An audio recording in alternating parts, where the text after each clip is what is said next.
YouTube now, and I'm going to let everybody into this meeting. And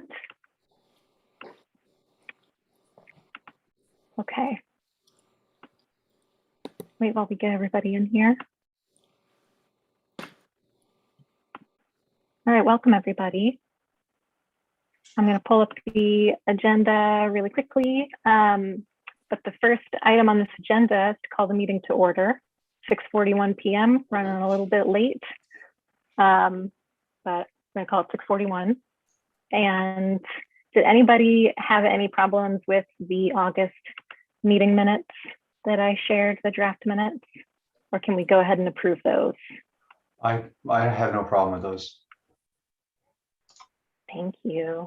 Okay.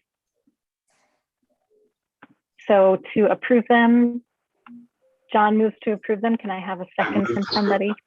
A second. Thanks, Mike. Okay. So what was our next, first of our old business? Sorry, this is like, everything is loading so slowly for me today. Stop. Okay, so the third Thursday, we were just talking about if, John, since you're more familiar with this summit, if you could give us a quick summary of it and how the ECC is going to be supporting it. Well, yeah, third Thursday, Luke, the fungus guy can't make it. So we only have Marilyn Jones, the pollinator lady. No, the third Thursday for October 21st. You said the Oh, for the RWCA. RCWA. Oh, yeah. Yeah. So we're going to hand it over. We're just going to kind of co-sponsor it with them. They're going to run the whole thing. Okay. We could call it third Thursday or nothing at all. It doesn't matter. They're going to do their thing. Andrew Faust is going to speak. Tom Nikrowitz is going to speak about water quality studies that they did on the Rondout or the Hudson River estuary. Okay. And it's about an hour and a half, 6:30, I think it starts. I think I saw 6 on their 6 Facebook o'clock. page about it. Yeah, I'm just trying to find this stuff right now. So, no, that's fine. So for the ECC support, I guess we want to put it to a vote if anybody wants to. Are we okay with promoting it as a third Thursday, or do we just want to say instead of third Thursday, we're co-hosting? Well, you know, this whole event third Thursday with- thing seems to be up in the air because if we're gonna promote it as a third Thursday, then we should have other third Thursdays scheduled after that, which we don't really have. Right. So That was Okay. my point. That's what I'm a little confused. So this is sort of, it's occurring on the third Thursday, but it it's just really happens to be occurring on that same night. And a when we were separate event. planning the whole thing at RCWA, I said, oh, it's happening on a third Thursday. And Laura said, oh, well, why don't you just call it, you know, combine the two. And I said, okay, great. But since then, we haven't really been taking any action on third Thursdays. So we'll just, you know, we'll promote it for them and say that we are co-sponsoring it, but we don't have to call it third Thursday. But how do we Even- promote it? That works for me. Yeah, promote it on our Facebook page and however Well, else promote stuff. Yeah, I know. Well, that's the thing. There's a bunch of things that I usually do, and I don't have any information. She's just sent it I out last would- night, so I'll send it over to you. Did you get it, Madeline? Yeah, The announcement? I did not, but I did not. But I assume that since our CWA is hosting it in partnership with Riverkeeper, that they're handling promoting it to the Bluestone They're- Press. We don't want to duplicate any of their efforts. So Right. we should connect with them to find out how they're promoting it and what we can do. I mean, we can promote it on our pages, in our newsletter, but as far as putting it in the Bluestone Press, they probably have that handled. We're probably already friends with them on Facebook, or however that works, you know, friends with them or they're. Yeah, we are. Yeah, so I guess that means when they promote something, it shows up on our page too, right? Is that how? it If works? if we share it to our page, which Okay. we'll do. Yeah. They're not yet, they don't have us listed as at the moment as a co-host or as a co-sponsor, but I'll fix that and I'll make sure that we're putting it out there. I just wanted to make sure we talked about it Yeah, and you're here. saying, So it's not going to be a third Thursday, just a separate event. Yeah. but what's called the news feed, is that what you think is going to, the timeline or the, right? In other words, if they promote it, it should pop up on our news feed? I mean, it does, but it won't show up on other people's. I have to, if they promote it, I have to share it to our Facebook page, which I will do. I just wanted to clarify what our role in it was before I shared it, because we're not listed Yeah, I in the wouldn't call it description a of the third event. Thursday. Yeah, we can co-sponsor, but I wouldn't So, call it a third Thursday. And really, John, can you forward me the email from? Yeah, I can do that right sorry. now.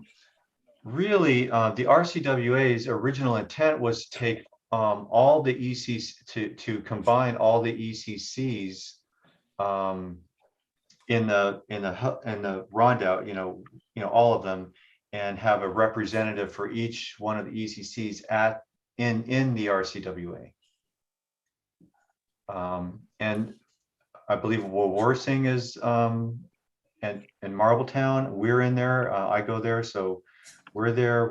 Warsing, Marbletown. I don't think Rosendale's showing up, but anyway, that's the original intent. And I think she was talking about Might have the having like a application. quick little 5-minute update of what we're up to. Okay. What we're up to as the ECC, as the Rochester ECC. Environmental Commission, Okay. ECC. Yeah, share that We send them a letter, that say, information "Hey, with us. help me I'm gonna. I build a house. Sorry, I'm right getting here." some Somebody's feedback, so I'm gonna mute people. Here we go. Okay. The John, if you can forward the email from Laura to Todd and I, we can Here it is right work now. with her to make sure that we're getting it out there. Well, couldn't we even like print out some information and just leave it on, put it on the table? Yeah, she's going to actually give me a flyer, and I don't know if she's going to give me information on this, but hopefully she will. But she'll give me some flyers because we did make some flyers. Oh, good. She'll give me some, and we can put them on our table. She can't make it because there's women's She march. can't. Okay. Yeah, there are a couple too many Okay. other things Just going gonna on. ask. Madeline, Okay, so Laura no longer she's not going to co-tabling be with there. us, but we'll Right. share some of her materials. So Okay. Madeline and Todd, it's coming out to you right now. Great.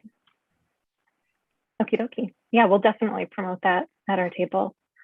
And before we jump to the Heritage Day planning, I wanted to just make sure that everybody got John's email about the Watershed Nature Trail work on Friday. That's just a, well, if you didn't get the email from John, just let us know and we'll make sure you get it. But I hope to see you all there on Friday. We're going to take some Anybody? pictures so we can share them at our table as well.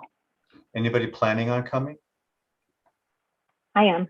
All right, cool. I am. All right, cool. What's the start Great. time? When do they start? 11.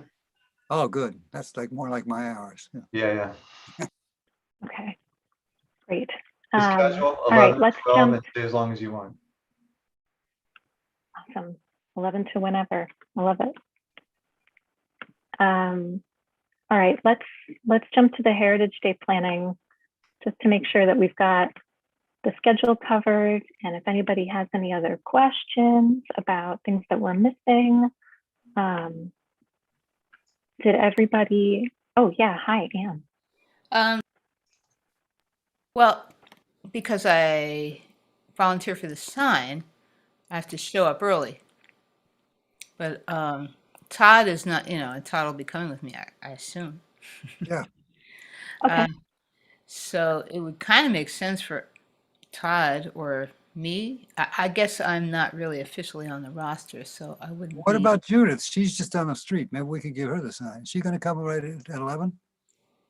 Oh, no, I don't think so. She's scheduled for later in the afternoon. Well, so what ended up happening was everybody sent me their time availabilities and everybody was free up until around 3, it looked like. And there was a lot less availability after 3 p.m. So I wanted to make sure that Michaela and Heather, who had earlier stop times, were able to provide some support. And this was, other than that, it was more or less an arbitrary schedule. But if it's, if you want to bring it early, if you want to be there early, the more the merrier, in my opinion. Chris is going to need help at the pizza oven, and Yeah, I'm happy to help. there's going to be Chris. plenty to do I think if you want to just enjoy the day as well. But Madeline, you may live near us. You say you're on Upper Cherrytown? I am. Well, so maybe. What's your address, am. Madeline? Yeah, once you, because What's your address? 343. So you're ways I'll send it down. to you. We live up at I'm the. by Abe. we live near the very end. We could drop the sign Okay. off to you. That's what I'm thinking, yeah. Yeah, That's on fine. Friday. Okay, that would be great. Otherwise, it's going to be a Oh, road. hold on. I'm gonna Hold on. coordinate You're- getting some materials bring to it to the, Michaela watershed and park on Heather as Friday. well. Yeah, right, John. We'll bring it to the watershed park and just give it to you. That's a great idea. Oh, yeah. Okay, cool. Are you Perfect. gonna bring your baby, Madeline? Okay. I am. Yeah. I don't go It's gonna be anywhere loud without with her. the chipper going plan- sometimes. And this, Yay! every little tiny. Oh, on Friday. No, I'm on bringing her to Friday. Heritage Day, Oh, not okay, to the okay. trail work. Okay, okay. No, I'm actually going to help with the trail, I promise. So that works. Okay, I'm going to make a quick note that Anne's going to bring me the sign. Awesome. Okay. Am I forgetting anything else about this? I mean, does this schedule work otherwise? Is everybody okay? I thought 2 people to the table. I don't know how busy it's going to be. I assume everybody in the next 6 towns over is going to come to this because there's never been a party like this in Accord. But we're going to be next to the pizza oven, and we have to help with the pizza oven. So 2 people, 1 person can help with the pizza when they can. I have And another question. if I'll be anybody, I'll be there extra from 1 to 2 at least, so I'll be happy to help. you got it. Okay. You were talking about the release of the Hawk. That's not on the schedule. Oh, I saw that.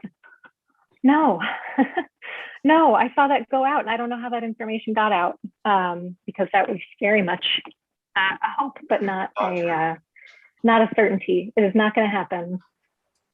Okay, so we have one the pollinator presentation and Andrew Faust. Yeah, and Andrew Faust, correct. Okay. When we spoke earlier this month, there was talk that maybe Judith would do her blower door presentation or some home energy improvement presentation. And Mark, you were considering maybe bringing some of your bird knowledge to us, even though I know it's not a great time for us to be live outside looking at birds. But if we want to fill those times with any of our commission's expertise, that's a nice opportunity. Or we can just be full of information and call it a day. One or the other. We're not going to brand it as Third Thursday. I'm guessing we can brand it as a nature presentation or nature series or something, unless we're going to continue on with the nature series in some form later on. Because no, it's not. No, I think Thursday. we're going to need to plan those better. We need to plan a few out before I think we promote them. Okay. I want to make sure that if we restart, we get the momentum and we keep it going.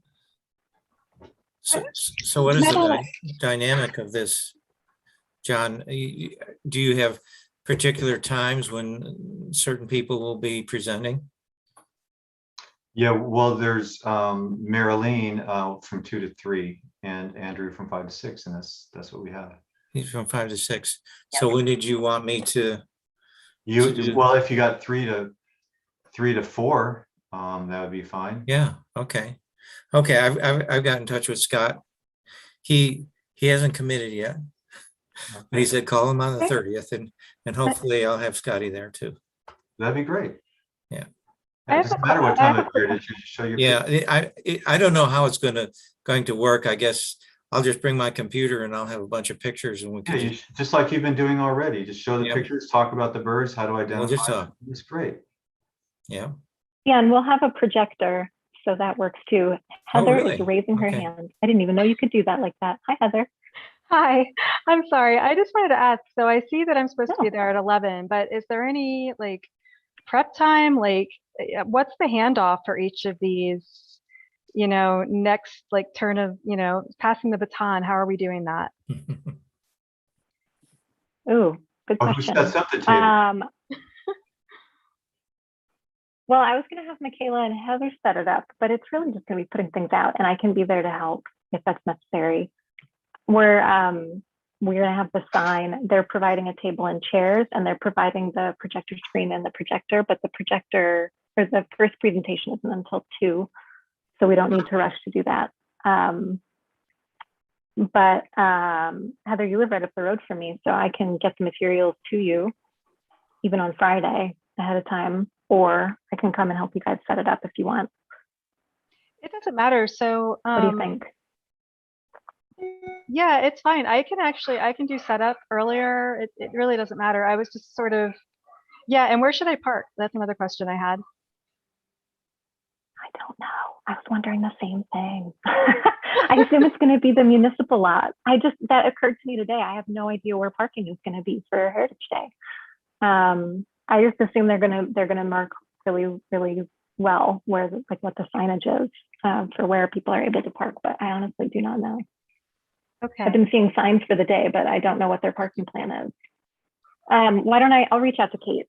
I'll send her an email and I'll see if I can find out ahead of time Okay, great. so that you guys aren't floundering or stuck in a traffic jam or something. Yeah, I'm really sorry. I'm gonna need to leave in about 3 minutes, but I'm happy to help in any way you need me to in the morning. So, Madeline, if you Okay. just want to send me an email and let me know everything you need from me, I'm there. Thank you so much. Of course. I'll reach out to you tomorrow after this. I'll give you a call Okay. tomorrow morning. All right. Or that not a sounds- call because you're at work, but I'll send you an email so you can digest it. Okay, that sounds perfect. Yeah, and Good as luck you with know, work. thank you. Yeah, it's a little overwhelming. I have a big conference next week, so after that I'll be better. But I know. but yeah, and I just wanted to also say, like, for event planning and things, I would really love to take a bigger role in that. So it's something to keep in mind. Thank you. Of course. Thanks, Heather. All right, great to see everybody. Take care. Later. Okay, great. So then, awesome. All right, well, aside from the tabling schedule, which if something changes with anybody's availability or something during the week, let me know. We can try to rework the schedule. We just want to make sure we have at least one person there, but 2, I think, should be the minimum. The presentations, we'll have the schedule at the table, but I'll also send it out to you guys on Friday so that you know. And then the materials, I'm going to gather the watershed nature trail information from Chris and put together sort of a 1-pager. I have the outline of it, but I don't have it together yet. And I want to put the photos that we take on Friday in with it. And the Wildlife Corridors informational brochure I need to work on with Judith, and she's not here, so we can put that aside. But if anybody else has anything else they want to include at the table, including Anne, your climate change rail trail, I think that's Sure. a great thing to add to it. I have Bring a it question. and let me know. Um, Yeah. How, is there going to be a sign telling everybody at 3 o'clock, see the pollinator presentation, at 5 o'clock, see the, that kind of a thing? So people know what time Yeah. they can plan their day sort of to, oh, I want to see the birds at 4 o'clock. Is there going to anything like that? Do you want me to add it to my I sign? would, What's your we could. My Well, only, Aquarius. I knew you were what was gonna that? say- That's a good one. What's your sign? Get out of here. Very good. I like that. Yeah, well, what is my sign? only Actually, hesitation- that's a good question. I'm just going to say, Rochester, Town of Rochester Environmental Conservation Committee. What else do I want to say? Called commission. is that Commission. Um, Commission. right? my only hesitation with nailing down the times was that John Marlene's email to you made it sound like there was still a caveat that she may not be able to come if Right, something but we should changes. still advertise it anyway. It's like, oh, you know, We should, right? Yeah, Okay, I yeah. wanted to check that with you. Then let's, yeah, if I can, Anne, why don't I send you, I'll send you the times and all of that tonight and what should be on the sign as far Yes. as the basics, and we can just Yes, please. get going. But it has to be done by Okay. 6, right? Because that's 7, they have the memorial, and at 8, they have fireworks, or yeah. so There's a Andrew, 2-hour Andrew is gap. 5 to 6. 3 to 5. Yeah, there's. I believe the memoriam is at, maybe it's at 7. It's either at 6 or at 7, but yeah, I just think but we'll nice be if done we're once all early. Andrew's done. Okay. All right, great. Anything else about Heritage Day before I wrap up that discussion? We can always discuss it offline too, through email throughout the week if needed, but does anybody else have anything else they want to add that I'm not thinking of? Well, I just think maybe there should be a list of all the materials that we are going to be there. Right? They are in the Heritage Day schedule document in that Google Drive folder that I shared. But I can resend it in an email if that's easier. No, I wasn't sure what would be easier for sharing all this. No, I've got that. And I'll put the signs and the other handouts that I have in there. And if Anne, if you want to put any of your, if you've got PDFs for those flyers, you can put them in there and I'm happy to print them for you. Anything that's going to be at the table, I can print it this week. So just Oh, really? drop it in that Dropbox folder. Yeah. Which Dropbox folder is that, Madeline?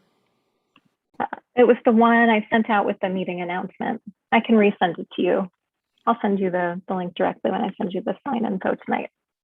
Okay, thank you. That would be nice. No problem. All right, next is there a draft response to the ZBA referral for us to approve? I don't think anybody did a draft, and the way I wrote the email was like kind of from first person. Can you just turn it in as that? Maybe instead of saying I say, because I did make it kind of personal. I said I live on the Rondout, so I can know how much it rises. So maybe people live on the Rondout, or we have monitored the Rondout or something like.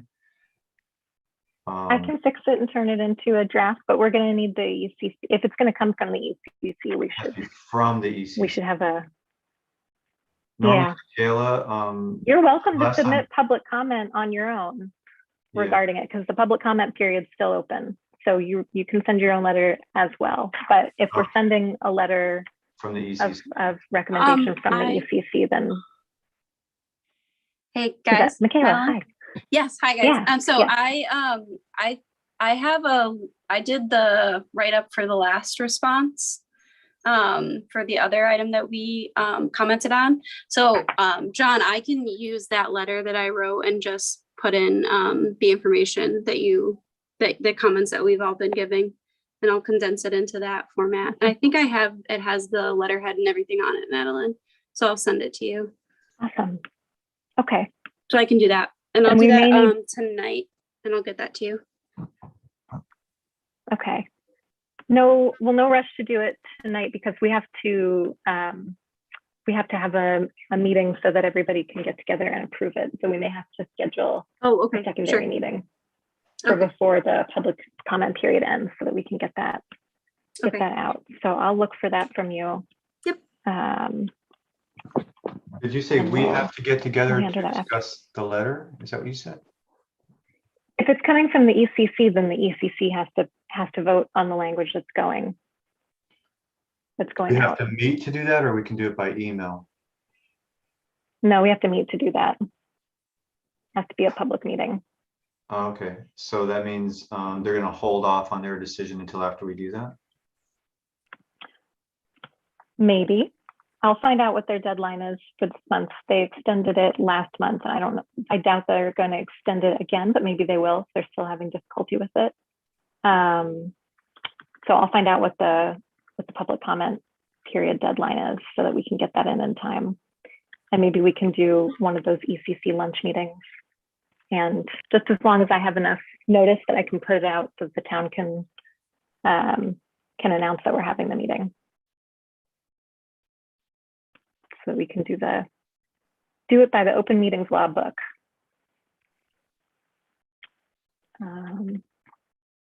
Okay. All right. And we'll push that off. Okay, cool. Well, hey, it's 7:06 and we finished our part of the agenda, which means Aaron, Michael, Maren, you guys with us? Do you feel like starting early or do you want to wait? We can start early. We need Rob, though. Maren, you just need to make your introduction long. I do. There you go. Exactly. I need to speak 8 minutes. really slowly and pontificate about the ZRC was formed in 1842. I can read from the Great Gatsby somewhere. It is a long-standing institution. Well, how about I can do an introduction, for you as well a little bit. Well, I do have a bit I of did see that- introduction. Yeah, go ahead. Yeah, why don't you do one? Good. You start. No. This is No, I was just going to ask if you could make sure that you share with us when the public hearings are that we should all show up for. Okay, that's a good open-ended, that we're gonna see this is the baton that I'm sending over. Erin's down here on my screen. The public, so I'll start with a bit of an intro slowly. So every 10 years, we're supposed to update as a town our comprehensive plan. And we're a little late. Our comprehensive plan was done in 2006. And the comprehensive plan, ours has got good bones. It's just got some really out-of-date clothing on it. So the basic concepts of our comprehensive plan, I think, will probably hold true now. And in our presentation, we go through our core principles, or 7 core principles of it. But it needs a little tweaking and some changing, and it reads a bit like a to-do list. So the town board put together a committee to review the comprehensive plan and also the zoning rules, because zoning is basically how you put the policies into action. So you have a comprehensive plan, and that is how you want to manage your town. And then the zoning rules are sort of the nitty-gritty of how you run it. And when we looked at it, we said, you know what, the bones are pretty good with the comprehensive plan, but we could do a lot of stuff within zoning. There was also another zoning review committee that was formed in 2017, and they had a lot of recommendations, and that sort of fell by the wayside with the same difficulty we're having now. They hit elections, and nothing was really done of that.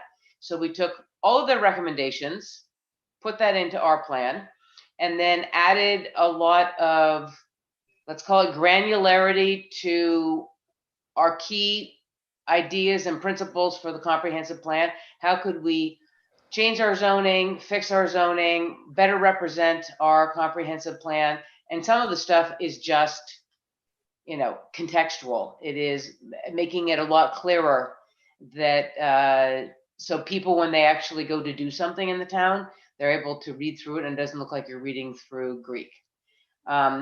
It's 5 people from the boards of the town and 5 lay people that were put together. So a group of 10 people, and everything that we do is just a recommendation. The rubber hits the road with the town board, that they need to decide, do they want to make this into the law? Do they not want to make it into the law? Do they like one part, not like one part, use some of our suggestions, ignore some of the others? So that's I'm spending my time to do. Where's Rob? but that's the background behind the, I think is, what's the name, Aaron?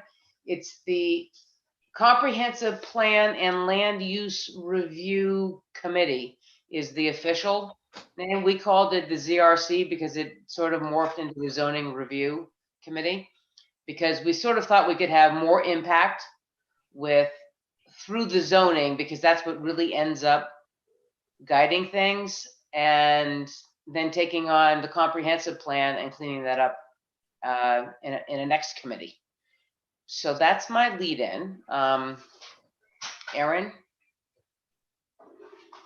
should we start, or that's pretty good. I got to 7-Eleven. Wait,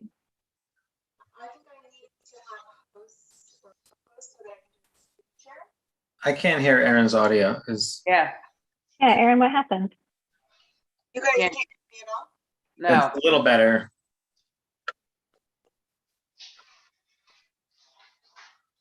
I like your stalling tactics. This is good. This is all planned. It's all planned. My audio is going to go out here. So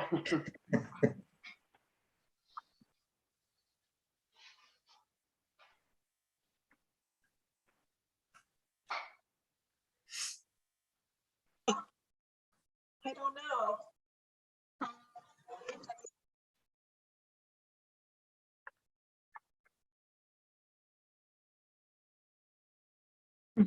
I use my computer. Uh-oh. This is a good time to reboot. yeah, If exactly. anybody wants always to the go solution. get a tea before the presentation. Exactly. Everybody gets a tea, and then Aaron does shut off and shut on, and hopefully it all ends up miraculous afterward.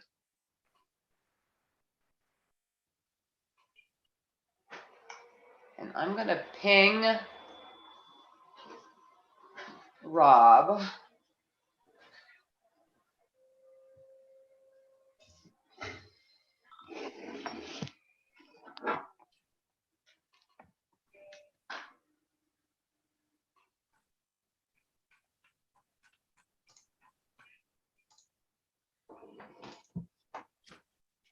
Now you're muted, Aaron. Okay, good.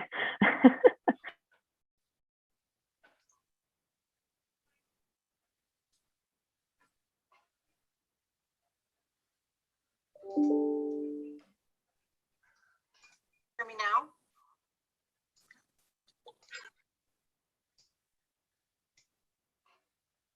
You're still a bit underwater, but you're better. Oh, I don't know.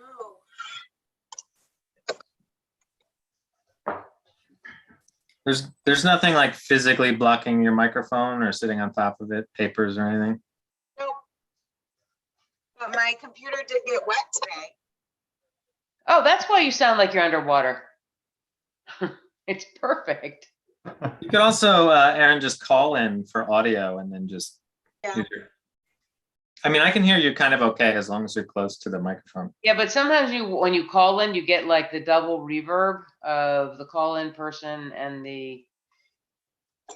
Yeah, if you just sit close, it's fine. And anyway, you have the lower speaking role in our presentation tonight. Right. So can you guys hear me? Yep. Okay.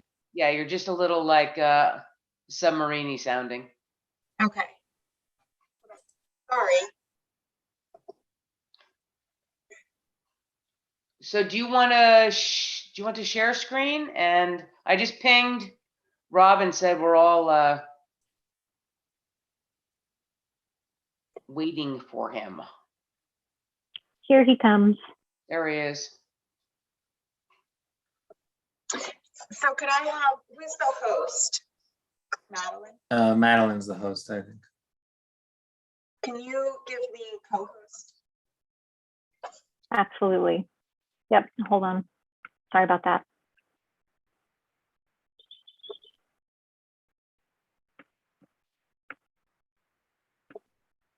There you go, co-host. Okay.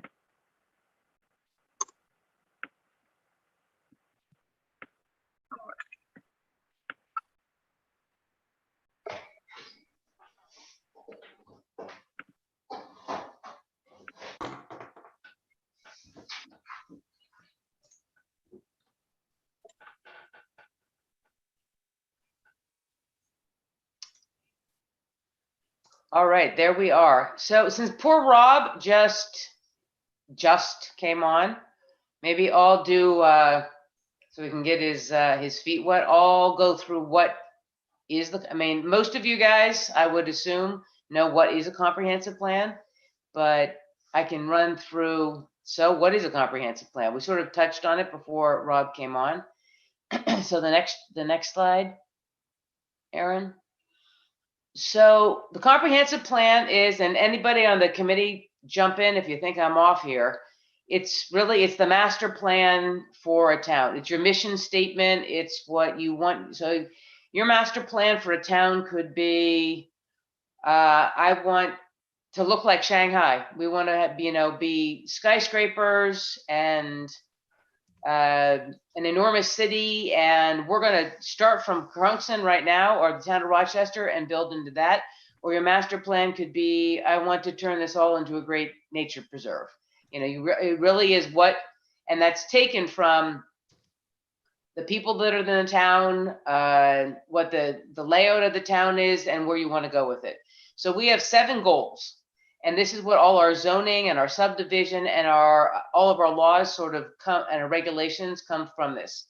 Protect our agricultural lands, protect our open spaces, make sure that the town remains affordable and there is affordable housing in the town, revitalize the hamlets, prevent intrusive, incompatible uses in residential areas, have better site design and green design, and protect our groundwater and waterways. And if you look at the map there, this is from our natural heritage plan. No, open space plan. Open space inventory? Come on, Aaron. Comprehensive plan. Comprehensive plan. It's in the comprehensive plan. All right, on the third strike. And it shows, if you sort of take it home and zoom in and look at it, a lot of those key principles are 7 key goals exemplified within the overlay of the physical town of Rochester. I think one thing that you see that is that really jumps out at me here is all those squiggles are all of our streams and waterways. We are really full of streams and waterways in this town. So that becomes a challenge to some of our land use, because how do you protect them? How do you work around them? You can't do a lot of stuff on top of a stream or waterway. But that graphic shows sort of graphically all the pieces that we have of our comprehensive plan. All right, that's it for me for now. I think it's you, Coleman. Or is it me or is it Aaron? And I think that another important thing, this document should be available on the town website. If people haven't seen the comp plan, you can go to the website, and I know it's old and outdated, but somewhere in the deep dark corners of our town website, you can get access to this document and read through it and see what the priorities of the town were back when they wrote this, which is everything Maren just reviewed. Okay, great. It is available and it's on the first drop down menu under plans and documents. So one of the key points that Maren just reviewed is in our comprehensive plan that I think any of us who have lived in the town know that this is agricultural value. Aaron, I think something is wrong with your mic. Yes, we know. Yeah, I can't hear you. Yeah, it's Okay. It's cutting out now, Aaron, as well. I'll just, so maybe one of our other members could take this slide. I will jump in, okay? So as you saw, one of the first key goals is to protect our agricultural uses, protect our agricultural lands. So even though New York State ostensibly is very agricultural land protective, as Aaron highlighted in this, we have almost 250,000 acres of New York's agricultural lands were lost or fragmented within, and we're one of the most threatened states for agricultural lands. We also have, and Aaron would be much more eloquent with this, some of the greatest farmland and the greatest quality farmland in the entire state, especially going all along the Rondout Creek, all along sort of the flatlands. Now, some of this has been preserved, but the biggest challenge to this is rural sprawl, and it's really development that comes in and chops up the agricultural lands in a way, because you can still have houses and development and still preserve tracts of land that are large enough that someone could farm it. But quite often something gets bought by a developer, people put houses in the middle of the field, and it doesn't serve the purpose of both the people who would like to live here, like to develop and preserve our lands. So another thing that Aaron points out on this slide, I'm not as good as you are, Aaron, here, but is that one of the key things, if you can't have water, or if you don't have water, you can't have agriculture. And we have great water resources, and these water resources that flow off of our hills and mountains and out of the Catskills State Park and out of Mohonk and out of Madawaska feed down into small tributaries, into larger streams, and feed our agricultural land. So we need to protect the land, and we need to also protect at the same time the waters that feed into it. And it also is a historic resource of the town, because we do have the longest continuous running farm in America here in the town of Rochester. So Is that true? That is true. I thought it was the second. Maybe it is the second. I don't know the first one. Let's just call it the longest. I mean, the first guys are never going to challenge us, right? I like that. Yeah. So if it is the first or the second, it's a hell of a long time that we've had a farm running here in Cohaston. So this is, or in the town of Rochester, something that we should work to preserve. Thus, now it is time to hand it over to Michael. One of the key things that we did is propose some new larger zoning districts that would help to preserve our farmland. Yeah, so I think, so one of the important things to understand is that, you know, we have already done work. We as the town have already done work in terms of zoning, defining zones within towns, and we're not going to get into land use and everything here, but basically the town has different zones, and within the zones there are different uses that are allowed and not allowed. And that's part of some of the recommendations we provided. I think at one point prior to the current zoning, everything was zoned as 1 acre. So basically you could subdivide every parcel in town up to a minimum of 1 acre. But so previously there had been efforts to kind of define these different zones. Anybody who wants to get into exhaustive detail about that, happy to talk about it. And there are other people in this group that can talk about it. I think we have, is it 9? We currently have 9, and we're proposing 2 additional ones for 11 different zones. I think it's 9. Industrial, natural resources, Count them up. business, agricultural business, R5. I'm getting 7. All right, so maybe it's 7 and we're going to 9. Yeah, 7 going to 9. Okay.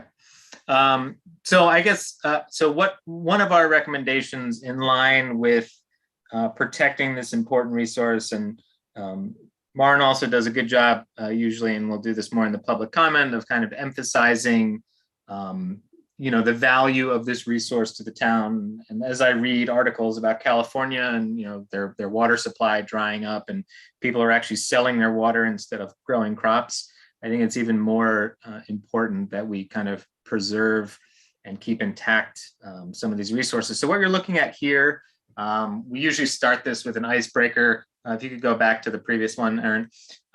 This is Ulster County. This is all of Ulster County.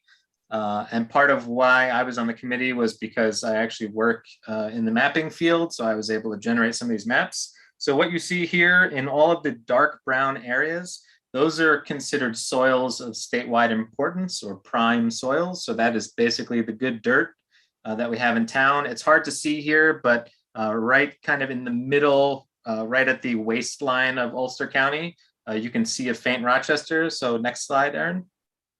And this will zoom in. So the pink area, you can see that pink outline of that kind of odd rectangular shape is actually the town of Rochester. So if you, I don't know, can I actually illustrate on this? I don't know if I can draw, annotate. Oh, is this going to come across? Yep.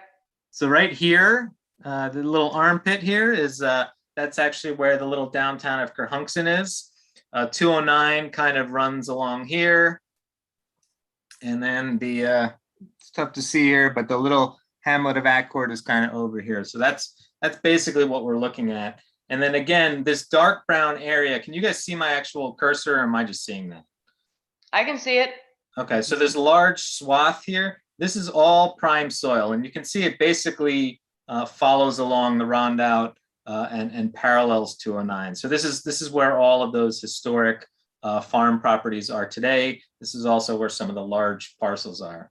Could you go to the next slide, please, Aaron? And so did my annotations stay there? Do I have to like erase them? Yeah, you got to erase them, or Whole they're new world. Erase, erase. Or Okay. save them for the eyes of the next slide. Okay, so I will try to avoid annotations so I don't have to keep erasing it. So this basically just gets rid of the imagery and again shows the full kind of scope and scale of that. And again, to Maren and Aaron's point, the initial proposal was to find a way to keep some of these larger areas of prime soil intact, to basically try and look at ways in which we can encourage development in areas where we already have higher density and keep intact larger parcels that could potentially be used for farming purposes in the future. So if you advance one, Aaron. So everything in pink is basically an area that we looked at and identified as potentially suitable for this kind of new district. So this is what we would call our A10 district. It would be a minimum 10-acre zoning. And these are essentially areas you can see here, basically under the pink, you can see the areas of darker pink. That's where the prime soils are really underneath these parcels. So all of these parcels were larger parcels. Many of them are already being used for farming purposes. Many of them are already in a zone that is conducive to farming uses. So we basically tried to identify those and find a way to kind of help keep those larger areas intact. If you go one more, Aaron. So this is another combination of two zones, a little bit harder. I apologize for the colors, I'm not an artist. A little bit harder to see, but basically you have on our R2 and our R1 district. So R1 is the little orange areas and R2 are the yellow areas. And again, wherever you see kind of the brown underneath, those are areas that have prime soils, but are already being utilized for more dense residential zoning.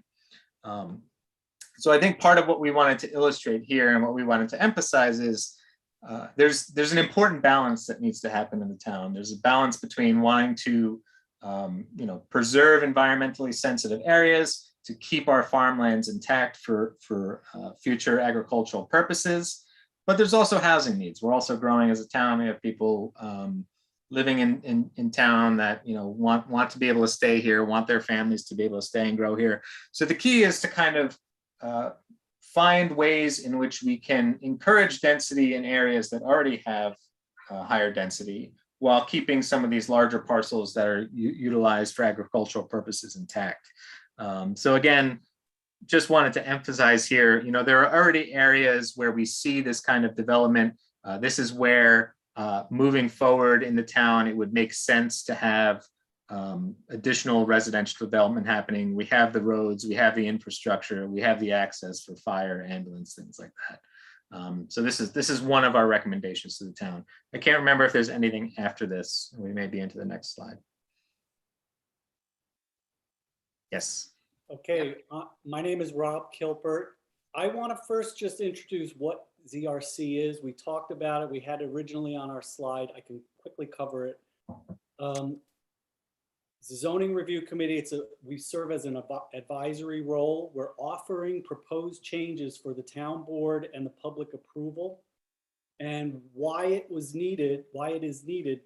The code enforcement officer has identified weaknesses in our code. There's problems that have constantly cropped up, and he's specified including new code for new businesses. And also our town attorney has noticed that their definitions of certain things have been weakened, are either absent or need clarification. So we sought to address those things. Each of the town board members appointed a public citizen, and who sits on this zoning review committee is Erin Enowen here, Maren Lindstrom, Mike Baden, John Dawson, Michael Coleman, also myself. There was Heather Gabriel, took some time in, Becky Stang Paddock from the code officers enforcement office was also present. And I think that covers about everything, right? Is there anybody else? Wilton and Madeline. Well, yeah. Yes, Wilton also, yeah. And who else? I'm sorry. Madeline. Madeline, yes, the committee chair, of course. So part of the comprehensive plan, No offense taken. Your picture is out. I was looking at all the pictures, so I didn't see you. I'm joking. It's fine. Yeah.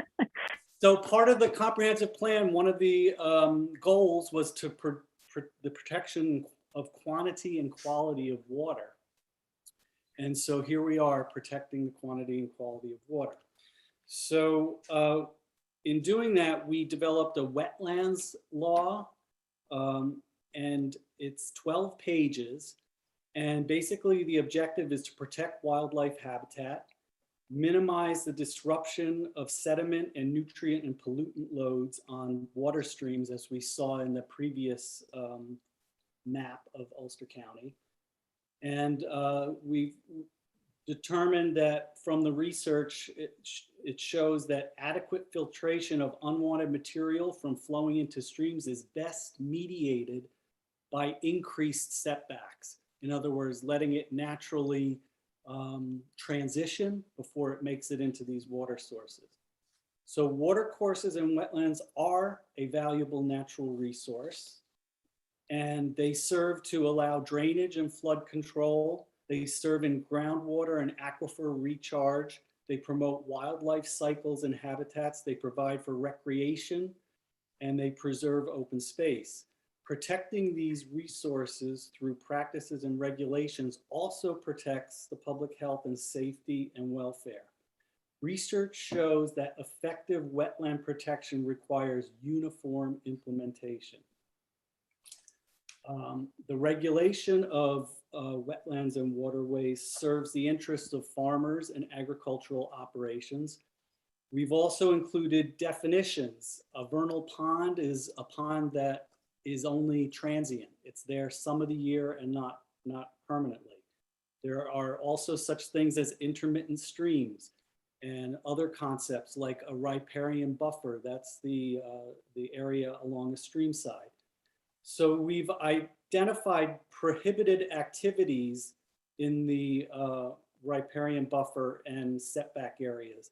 And some of them include storage of materials, including hazardous waste. We're looking to see them set outside of these setback areas and not near ponds or streams. Same thing with septic fields. We're asking that excessive brush and tree clearing does not take place in these areas, because that's all part of the natural filtration process. Water withdrawal limitations from streams and ponds, absolutely no mining from stream materials, no beaver dam removal, and there's other restrictions that we've listed. We've included a diagram of the stream and the riparian buffer with the added setback that we're proposing. And we're finding all of these regulations and practices that we're recommending will serve to allow drainage and flood control. And that's this, I already read that to you. buffers and setbacks. Okay, and then the regulation of serves the interests of farmers. Also part of this wetlands law, we've included variance procedures for obviously special cases, administration and enforcement requirements, and then we've included a lot of references.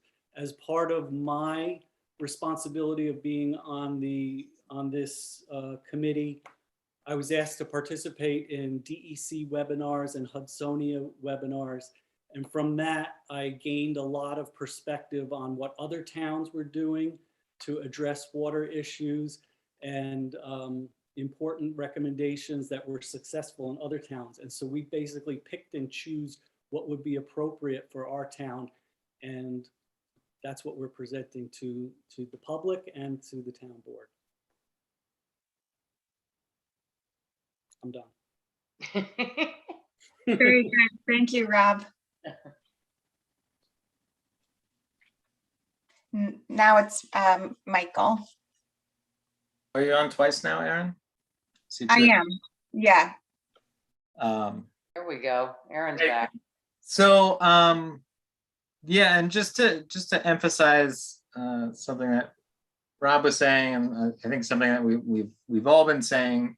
So, you know, Madeline was a member of the ZRC, so the ECC has already been represented, but and we actually get into more of this in our longer presentation, but you know, all of these things are recommendations. All of these things will go through a process. So everything that Rob is referencing that the committee worked on, you know, will go through a process of public review, and people will have an opportunity to see the recommendations, provide feedback and comments. So it will be important. I think one thing we emphasize is, you know, this is an initial phase of the process, but it's going to be really important, especially for members of the ECC and other people that have an interest in, you know, preserving waterways and that have expertise in this, to watch out for those public comment sessions and make sure that you get your feedback submitted to the town board as well, because ultimately they have to put it through that process and consider that feedback. So back to mapping, and it's funny, I was actually thinking, I think it was an ECC meeting where I first got roped into some of this stuff, where John Mickelson, I think, had put together a bunch of data, and some of that data was actually used as part of this process. So what you're looking at here, again, we see the town of Rochester, and there are a few different areas here. So I can't remember which is which. I think the light blue are actual named streams in the town of Rochester, and the darker blue are unnamed streams that kind of feed into those larger waterways. I did not put up the other areas, the marshlands and lakes and other bodies of water, because it would have been impossible to see.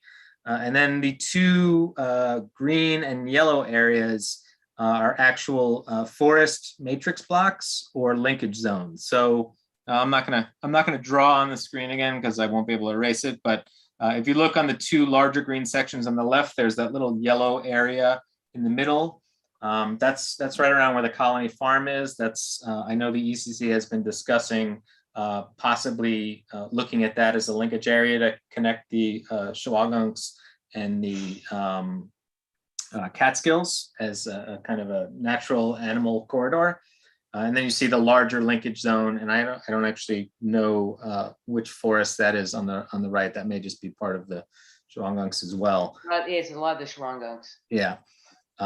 So the reason we show this is because these are obviously some of the most critical environmental areas within the town, both the riparian areas and then some of these larger forest blocks.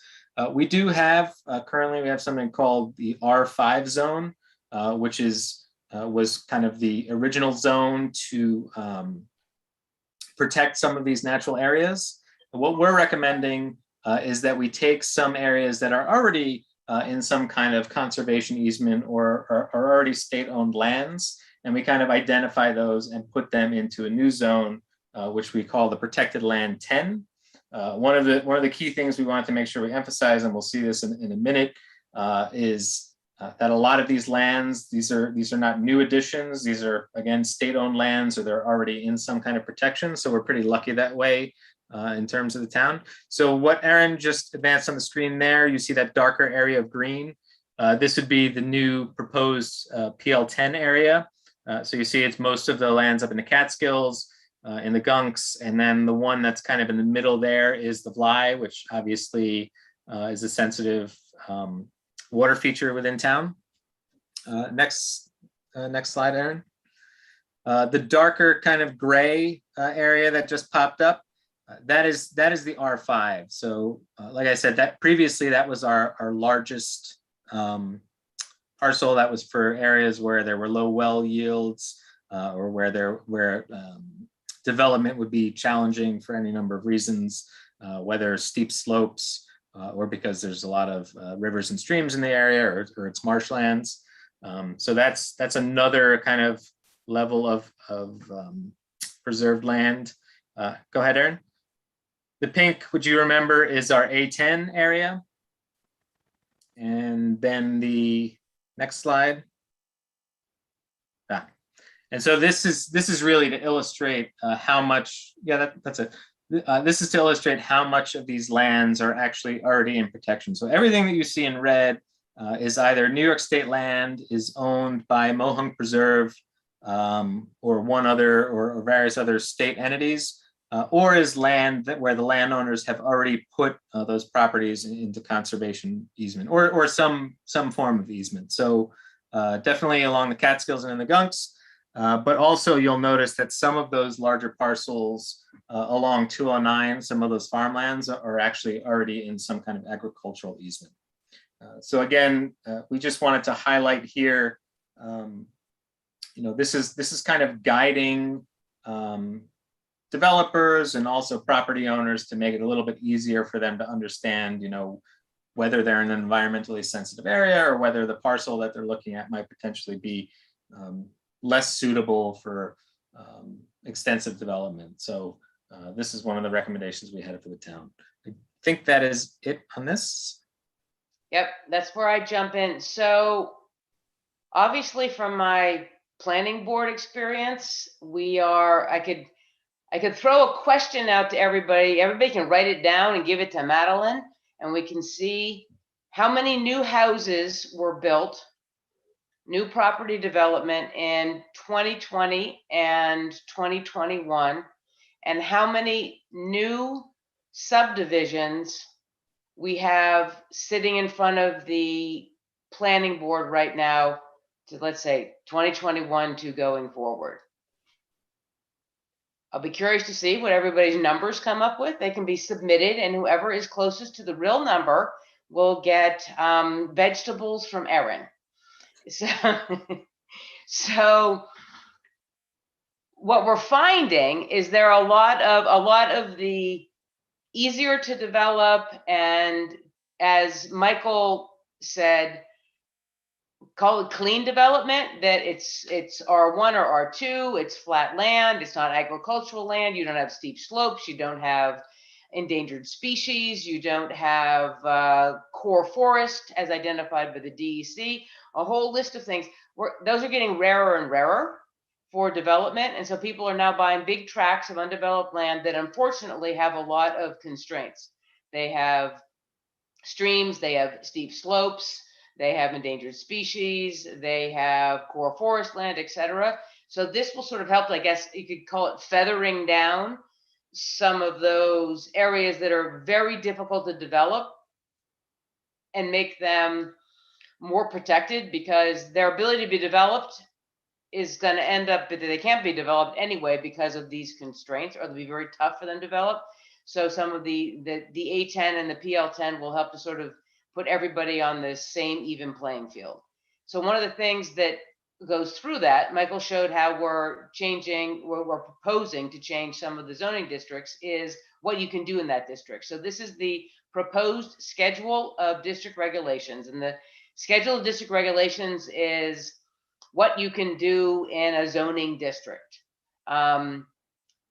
So you guys can look at that at a later date, but if you look at the PL10, first you define the district, and the district here is, like, enlarge it here.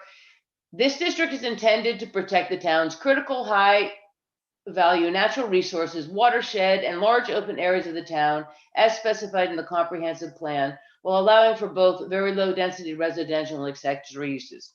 So then you define what you can do, where you need a special use permit, and what is an accessory use. And so we tried to have areas that would really respect the definition. We also took this through and said, let's look at all of our agricultural residential 3 acre. Are we really respecting agricultural residential? Is it really doing what it says? So we added some uses, like workshops is a new use. It's a fantastic use in a lot of zoning districts. And we didn't have any workshops here. We didn't have any definition or existence of someone that might do a craft workshop. So we added that. At the same time, our joke in the bigger presentation is we took helicopter landing pads out of a lot of areas. So one thing was to update, either make a new schedule for these larger zoning districts and to update some of our other zoning districts. All right, next guy, Aaron. So another part of the comprehensive plan is to encourage economic development while maintaining community character. This gets a bit off of ECC stuff, but one thing, there are a lot of, this is where you get into the nitty gritty minutia that we added, but there are a lot of things that are very germane to what you guys do. We've talked about preserving wooded areas and lands of scenic viewshed. Promote energy conservation and renewable energy with density incentives. So one of our ideas and one of the things in the comprehensive plan is to promote green development and green energy. So if you're doing a project, if you're doing a development, if you're making a special event area or you're doing a subdivision, if you use green principles, you can have a density bonus for doing that. Within this also, we tightened up our aquifer protection overlay and limited a lot of things that you can do in the aquifer protection overlay. You can't have a junkyard in the aquifer protection overlay anymore. We also increased some of the standards for the floodplain development area. Those mostly overlay with the FEMA floodplain areas, but we limited more some of the things you can do within a floodplain, which is both good for our watershed and also good for the owners of a house, because if you don't know you're in the floodplain and you build your house and you end up flooded, you're obviously going to be quite unhappy about that. So we looked through some of the, and it even goes down to the parking and landscaping, where we adding bioswales, and if you have a 12 parking spots in a row, that you should have at the end something, vegetative barriers in between it. So we really took it down to a granularity of trying to bring in the environmental stuff that you guys work on and all of this is all in concert with what the Ulster County community development goals are and what the state goals are. So none of this is out of line from what the federal, state, and Ulster County are really looking for towns to do, to have more sort of environmentally conscious development. Next guy. Yeah. The one thing I would add, that was really good, Marin, and again, what we're doing here is highlighting things that we were addressing regarding economic development that could fold in good green design and energy conservation principles.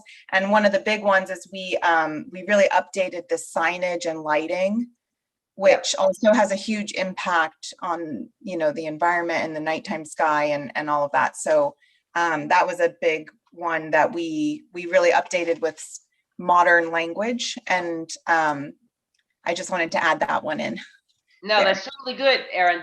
And a lot of the stuff is very simple. Things like adding in, if you have a business, you have to shut your lights off after your hours of operation, except for safety lights. So you have dark skies for the neighbors that don't probably want to live when it looks like the Bronx, because that's why they came here. And second, it's good for the bees and the bees and the bats and the pollinators and the birds, etc. And another thing we didn't have is illuminating twirling signs. we said we don't want illuminating and twirling signs in the town because somebody could come and in theory, put a great big monument sign up and it could be lit up all day long. It doesn't really fit with our comprehensive plan and fit with the character of the town. So they're relatively simple and straightforward, but they just weren't there. You can still do the little dancing The dancing guys are not illuminated. that Aaron and I. You can like do the dancing guys with the air in them. You can still do those. Yeah. All right, Okay. what do we have next? Next is Rob for our closer. Rob, you're muted. Rob, you got to unmute. You.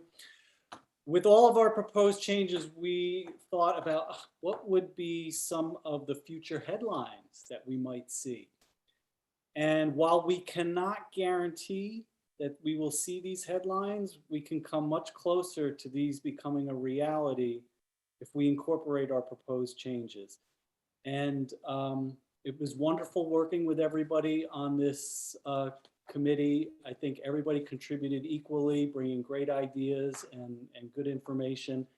And that's pretty much how we finish up here, unless anybody else wants to add anything. No, that's it.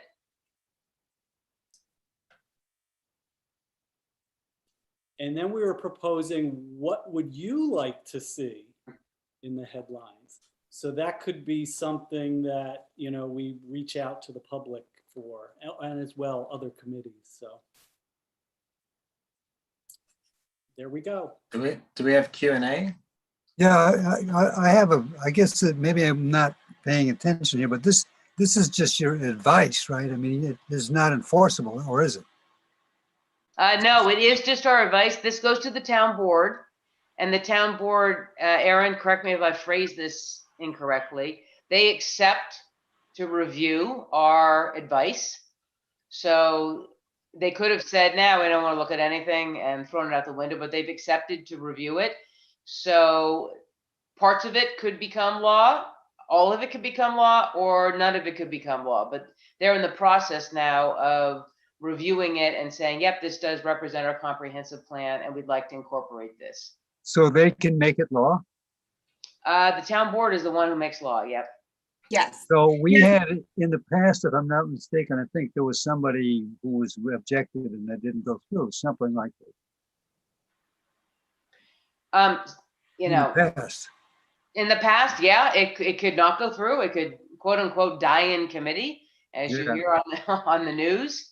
One would hope that some or all of it does push its way through. I mean, they are reviewing it. It's right. We are a bunch of lay people making recommendations, and hopefully it, and I mean, I think this is where, when Madeline mentioned before, to know when the public hearings are coming, or when, I mean, our goal was to, at some point, bring this also forward to just the general public. So everybody in the town starts to know about it, first to the other committees, so they start to know about it, and then to everybody else.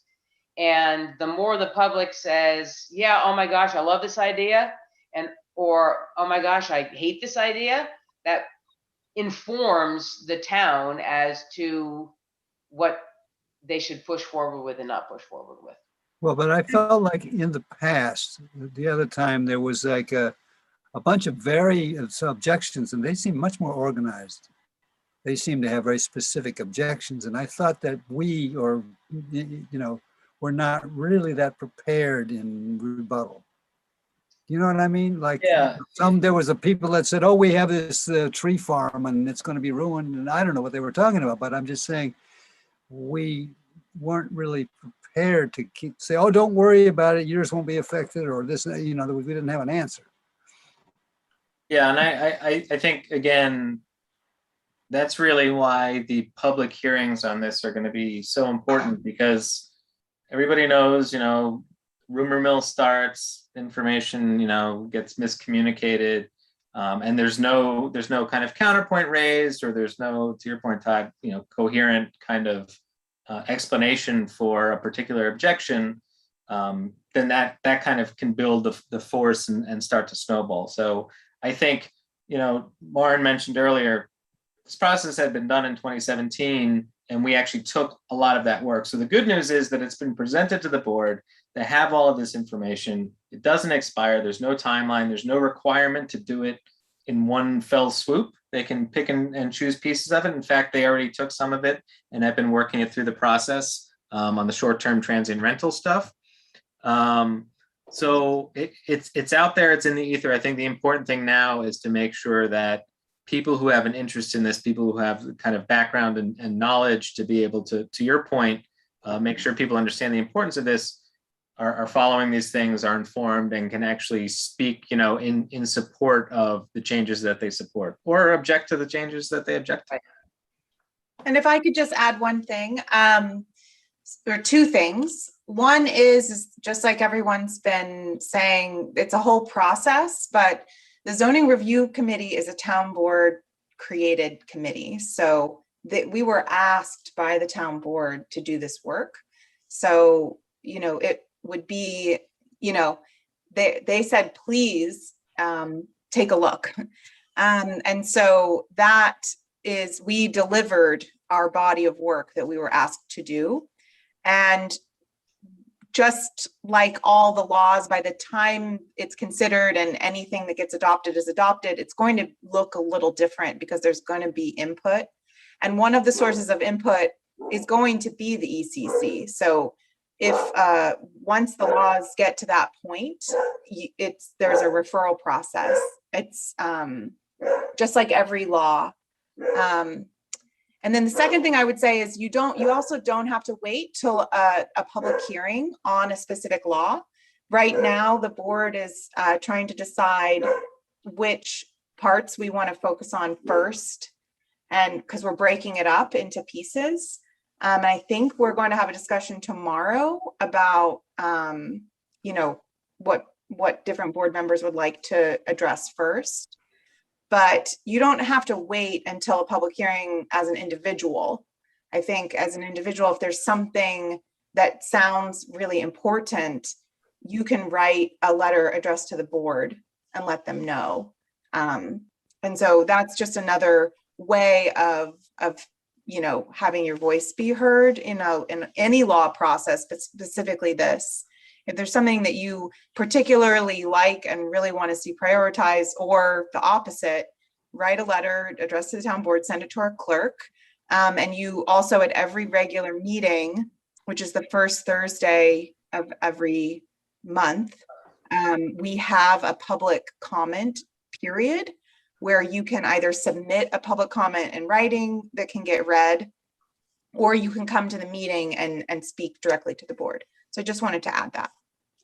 I think what Aaron said is super good and super germane, because if you guys in one of your meetings, either A, as an individual, you have a big voice, and B, as a part of the ECC, if you guys noodle around this, and if you have any questions for any of us, we've been more than willing to go into more detail about various pieces of this. And if you guys come up together and say, wow, ABC part of this, we really like this and we really think it's fantastic, then if the ECC makes a recommendation or has a opinion, that has a lot of weight for the town board. Or if the ECC says, well, this is, you guys were totally off on this and you totally missed the boat, or we don't like this at all, that is a lot of weight also. That's sort of why we wanted to come to you guys and hopefully do a presentation also to the Historic Preservation Committee as well, for the parts that are relevant to what they do, because you're sort of in the weeds more than the general public. But then you also have feelers out to tons of people that support you, that know things, and you can pull in information. And if you pull that in and present it to the board and say, hey, we really like what these guys did here or didn't like it, that's why I gave to Madeline the whole everything. So if you're really, really bored, you can go through the entire marked up document and see parts of it that you might say, this is good, this is bad. But Aaron put it spot on, that the town board wants to hear what is important to everybody in the town, and that will influence and guide what they focus on. Well, I guess then the question, one question I have then is, so let's say you have property, you bought it 20 years ago, or you inherited it or whatever. Does this mean that that what you can do with your land can be changed after you bought it? In other words, you didn't expect these restrictions and then they are imposed on you. Is that the way this works? It always has been that way. And Aaron, you can pipe in. I mean, we had no zoning once upon a time. Right. Then, as Michael said, everything was 1 acre zoning. And then they changed all the 1 acre zoning to the zoning districts that we have now. And when we are all dead, they could change this to, like I said, they could turn it into, we want it to be the next Shanghai. Shanghai, yeah. And that's the reality of home rule and the reality of home rule as represented through zoning.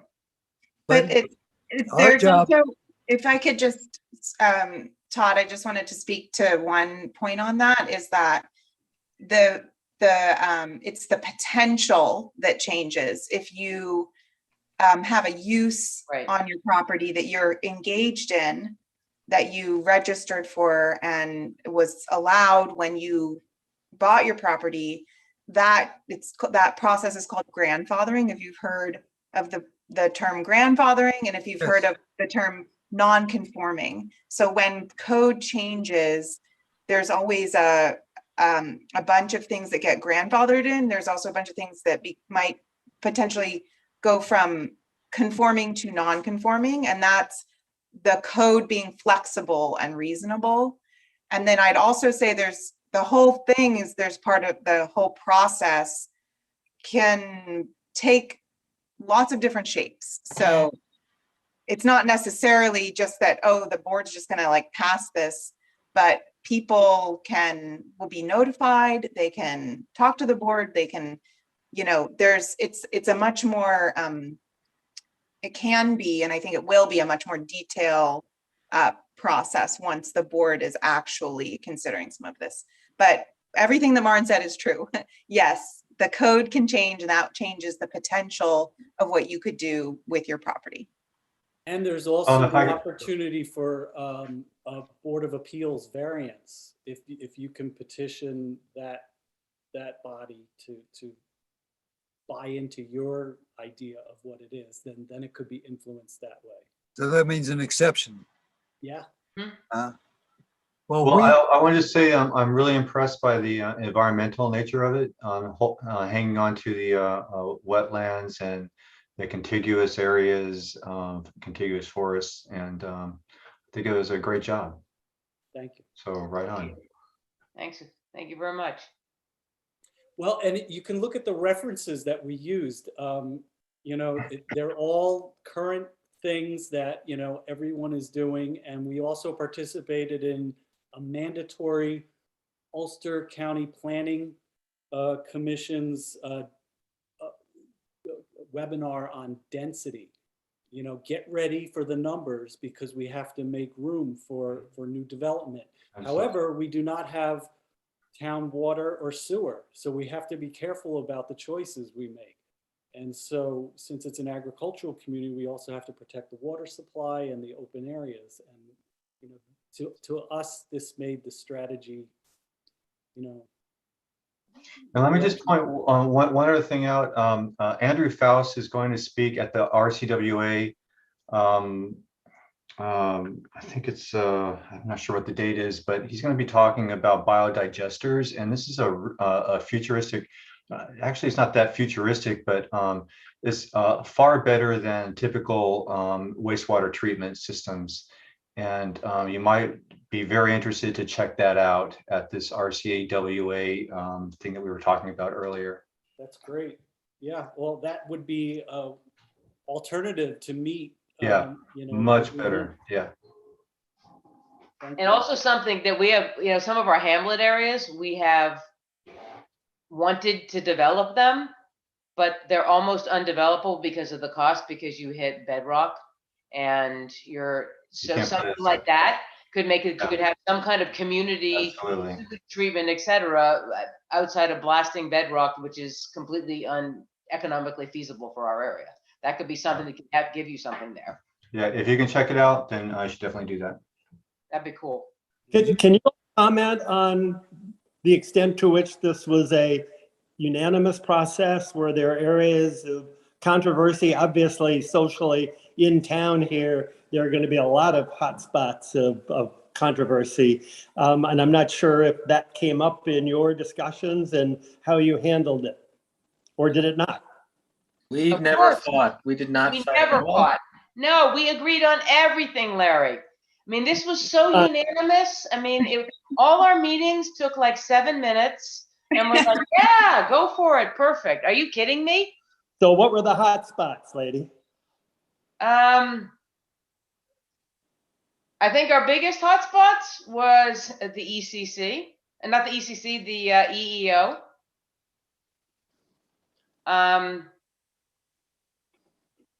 Worry about hotspots of rezoning, because that always is very tender to present it correctly and to realize now everybody can still keep doing, or it's not as bad as it looks at the mission statement first brush. I mean, you're talking there about the issues that Todd raised a few minutes ago. Mhm. Right, okay. Keep going. This is good. What else was, some of it was more not a big disagreement. It was walking through the process. You know, I can give you an example here. So we had religious uses, because those are very protected under our Constitution within a principal permitted use. But religious uses under the law are still a principal, they can be a principal permitted use, but they need a special use permit. So it's more that was an example of a process saying, well, where would you really want a religious use to be? Probably in a hamlet, probably in a business district. Do you want it, you know, in the middle of the Vly? No, it's probably impractical for all involved. So taking that to me that you can still do it, but in certain places it needs a special use permit. It isn't just that you go and do it, which is completely covered under the laws of New York, the federal government, everybody. So that was a process of going through what are the, you know, a lot of it was, oh, let's look at this and let's think about it. Flag lots, me and flag lots. Yeah, that was a big contention. That was a big one. I'm not a big fan of flag lots. We worked through my flag lot issues. Some of the design standards, and wanting to have like, but I also would say it was pretty democratic, I'd say. Yeah. There was a lot where we would disagree, and then we would come to a consensus. Exactly. I think there's only 1 or 2 times that we like voted because we didn't know, but every other time it was like we did like a verbal consent of like, is everybody okay with this now? And then we'd be like, yeah. So our work, I'm sorry, I was gonna say the work was truly collaborative. There were things that we all agreed on, like, and so that, you know, I'm sure that's not gonna happen necessarily in the community at large, that they're gonna agree with everything we did. But there were other things where we came to it kind of from all different angles, and we kind of shaped something that we all felt good about. Exactly.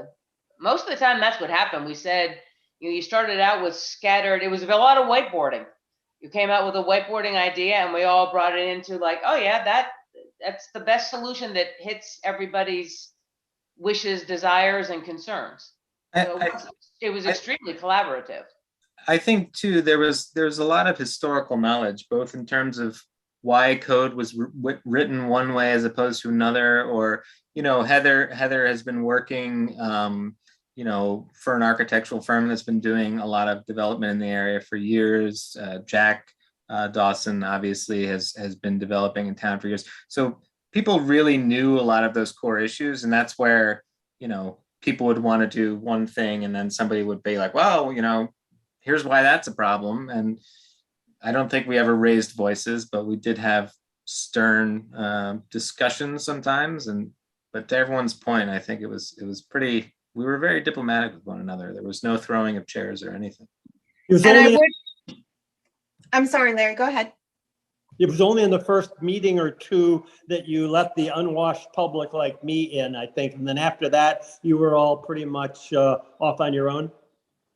Well, yeah, because of COVID. Because of COVID.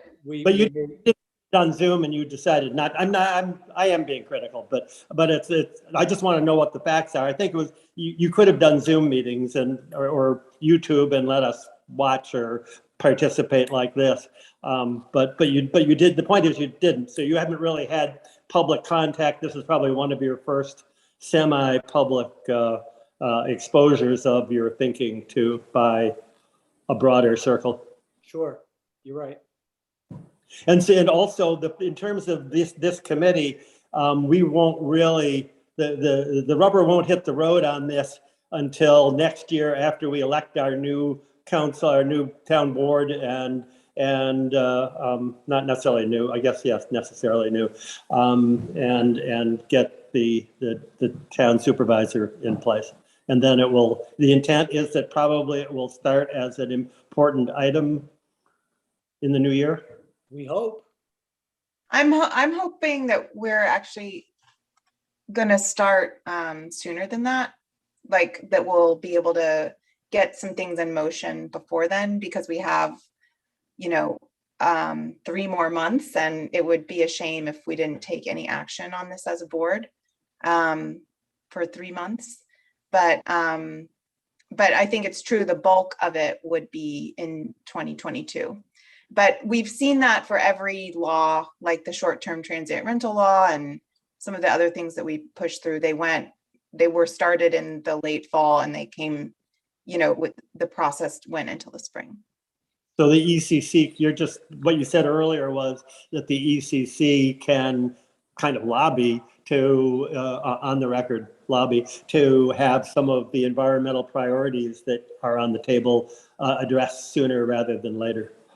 Yep. Yeah, I guess what I was saying is any individual can write, you don't have to wait until a formal public hearing for when that thing is being considered, that any individual can write to the town board and let them know what they'd like to see considered and what they wouldn't like to be considered. And I think that is something that we would encourage, particularly to your point, Larry. We knew going into this that we did make a decision that since we weren't doing the comp plan, that we would work as a committee, make a proposal, give it to the board, and hope that the process that the board went through would really engage with the public. And although I, especially if we were going to be working on the comprehensive plan, I think that having public input and information sessions ahead is also really valuable. But we knew that we didn't do that. And that's why we've been offering to do these presentations to let the public get to know what we're proposing in more intimate detail than I think is usually happens when the board is considering a law. Oftentimes people show up to the public hearings and they say, well, I've never seen this before, I just heard about this. And so we're trying to get it out there just so people can be more familiar with the ideas going into it and hopefully have more input that they can offer to the board. Again, at this point, any input should go to the town board.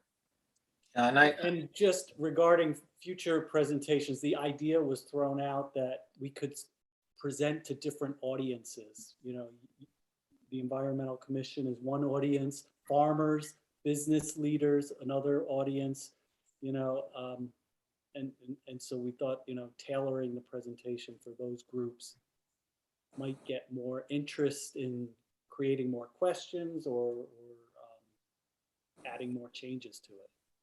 Yeah, and I don't want to oversell the work that we did. I don't want to undersell it either, but a lot of this was done for expediency. This was a slog. We went through everything and we were meeting multiple times a month for 3 hours at a time, and doing our own homework afterwards. So I think if this had been open to public comment and there had been additional discussion, I don't know, we were dragging one another over the finish line as it was. And knowing that it would ultimately go through the public comment process and be something where each thing would be considered on its own, I think this was the best way to do it. Really great work. Good job. Good start. God knows where it goes, but hopefully the community can pull together and make something useful from the base. Larry, I can assure you that nobody in the public Mhm. wanted to sit when we were going through how many places we need to add setback to yard. Because nobody understands, me especially, your yard is your yard. But a yard for zoning is the setback. So there were hours spent making sure we identified every word yard to make sure that the setback was added to it. So I think we would have had people of the community lying down on 209 and asking to be like, please run over. This is what these people are spending their evenings doing, finding yard and setback to combine. So a lot of it was really, we did a lot of that, like, should this be wood or should? In fact, Michael Coleman, the Oxford, the Oxford comma guy, we spent many times finding where we needed commas too. So OED right there. I got it. You want me to look up setback? exactly. Good work. Anybody? Nice job. If you want to encourage, a lot of this was talking about encouraging farming, right? This land is good and we want to keep it farmed, but how do you attract farmers? In other words, is it all being farmed or is it just something that needs to be encouraged? Because I know people have in that they found, oh, we can grow, what's that, CBD, or we can grow hops for brewing. I mean, in other words, they change the type of agriculture to try to encourage people to farm, because some of these farm products apparently aren't that profitable anymore. That question right there is like a whole nother session, right, Aaron? Like, how do you encourage? Sorry. I mean, I'd let Aaron attack that one, but I could be totally glib and say, well, if I win the lottery that somebody just won and I take my $400 million and I say, I will sponsor all farmers. There's a lot of people that would love to do farming. They just need the capital to be able to, they need the land to be able to, the desire, I think, to be quote unquote micro farmers or smaller scale farmers or local farmers of all kinds of things, all the way from hemp to radishes is there. It's as Michael said, until we have no more water in the industrial farms out in California, they can still do it cheaper, and that's what people want. So for me, that's a massive philosophical discussion for another time. It is. It definitely And is. it's 8:15. So I'm going to recommend that we sign off. And all I Okay. was going to say, anyone who is interested in that issue should get involved with the RVGA, Rondout Valley Growers Association, Exactly. because they try to work on that issue. So All Thank right, you guys. guys so much for this presentation.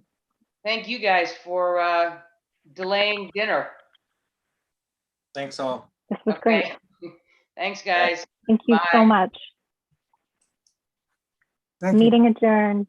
Yeah, thank you.